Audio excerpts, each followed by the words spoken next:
انتہائی دلخراش واقعہ پیش آیا کراچی میں، جہاں پر خاتون نے زخمی حالت میں روڈ پر بچے کو جنم دیا، تاہم نومولود بچہ بھی دم توڑ گیا۔ کراچی کے علاقے ملیر ہال کے قریب واٹر ٹینکر کی ٹکر سے موٹر سائیکل سوار حاملہ خاتون شوہر سمیت جاں بحق ہو گئیں۔ یہ مناظر آپ کو دکھائے جا رہے ہیں۔ ریسکیو حکام کے مطابق یہ افسوسناک واقعہ ملیر ہال کے قریب پیش آیا، جہاں واٹر ٹینکر نے موٹر سائیکل سوار میاں بیوی کو کچل دیا۔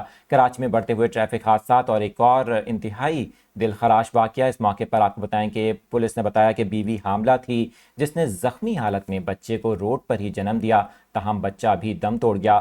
پولیس کے مطابق ڈرائیور کو گرفتار کر کے واٹر ٹینکر کو تحویل میں لے لیا گیا ہے۔ حادثہ ممکنہ طور پر واٹر ٹینکر کے بریک فیل ہونے کے باعث پیش آیا۔ پولیس کا کہنا ہے کہ واٹر ٹینکر ہائی وے کی جانب جا رہا تھا۔ ملیر ہالٹ پل کے نیچے سے واٹر ٹینکر تیزی سے شارع فیصل کی طرف آیا، جس کے باعث موٹر سائیکل سوار میاں بیوی واٹر ٹینکر کی زد میں آ گئی۔ یہ افسوسناک واقعہ افطار سے قبل پیش آیا۔ اس واقعے کے اندر میاں بیوی جاں بحق ہوئے، جبکہ نومولود بچہ بھی جنم لینے کے کچھ ہی منٹ بعد دم توڑ گیا۔